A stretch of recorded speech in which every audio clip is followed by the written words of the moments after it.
Urvashi, doctor Manmohan Singh यांचं दुःखद निधन झाल्याचं कळतंय. हो, आजच्या सुमारास माजी पंतप्रधान मनमोहन सिंग यांना ऍडमिट केलं गेलेलं एम्स रुग्णालयामध्ये इंटेन्सिव्ह केअर युनिटमध्ये.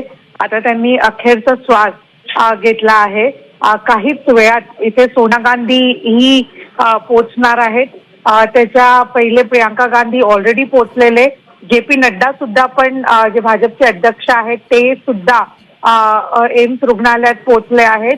आणि सोशल मीडियावर पण बघितलं तर मनमोहन सिंग यांना घेऊन जे आहेत मेसेजेस आले आहेत. आपण बघितलं तर मनमोहन सिंग इकॉनॉमिक्स मध्ये किंवा एक कॉमन मॅन आज ज्या प्रकारची इकॉनॉमिकल लाईफस्टाईल जी जगतोय त्याच्या मागचा एक बॅकबोन म्हणजे मनमोहन सिंग असं मानलं जातं. आज जेव्हा त्यांनी अखेर श्वास घेतलाय ते 90 वर्षापेक्षा जास्त त्यांचं वय होतं. आज जेव्हा त्यांनी अखेर श्वास घेतला आहे तेव्हा एक खूप मोठा व्हॅक्यूम इकॉनॉमिक स्पेसवर, पॉलिटिकल स्पेसवर आणि खास करून इंडियन नॅशनल काँग्रेस मध्ये दिसून येतो. वेगवेगळ्या मोठ्या मोठ्या जे नेते आहेत, मग ते काँग्रेस खास करून म्हणा, भूपेश बघेल म्हणा, अशोक गेहलोत म्हणा, हे सगळ्या नेत्यांनी आपल्या मेसेजेस पोहोचवलेत. काहीच वेळात जे आहे इथे सोनिया गांधी पण पोहोचले आहेत. राहुल गांधी जे आज बेळगावात होते तेही जे आहे मल्लिकार्जुन खरगे बरोबर दिल्लीसाठी रवाना झाले आहेत आणि काहीच वेळात तेही इथे पोहोचणार.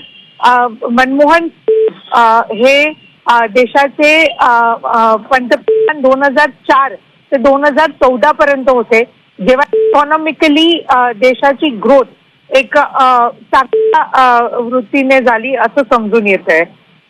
काही वेळात आता सोनिया गांधी पोहोचणार आणि म्हणूनच सिक्युरिटी कव्हर एम्स रुग्णालयाच्या बाहेर वाढवली आहे. निश्चितच त्यामुळे आपण पाहतोय की आता 2004 ते 2014 दरम्यान मनमोहन सिंग यांनी देशाचं पंतप्रधान पद भूषवलेलं आहे. विविध कारणांनी खरं तर त्यांची संपूर्ण राजकीय कारकीर्द ही कायम चर्चेत राहिलेली होती. अत्यंत शांत आणि मितभाषी अशा स्वभावाचे डॉक्टर मनमोहन सिंग यांचं दुःखद निधन झालेलं आहे. दिल्लीमधल्या एम्स रुग्णालयात त्यांच्यावर उपचार सुरू होते. अखेर त्यांची प्राणज्योत मालवलेली आहे. त्या ठिकाणी त्यांनी अखेरचा श्वास घेतलेला आहे आणि आता राजकीय वर्तुळामधनं देखील सोशल मीडियावर देखील त्यांना श्रद्धांजली अर्पण केली जातीये, आदरांजली अर्पण केली जातीये. अशा पद्धतीच्या भावना खरं तर अनेक जण व्यक्त करत आहेत. उर्वशी, आपण पाहतोय की संपूर्ण कारकीर्द डॉक्टर मनमोहन सिंग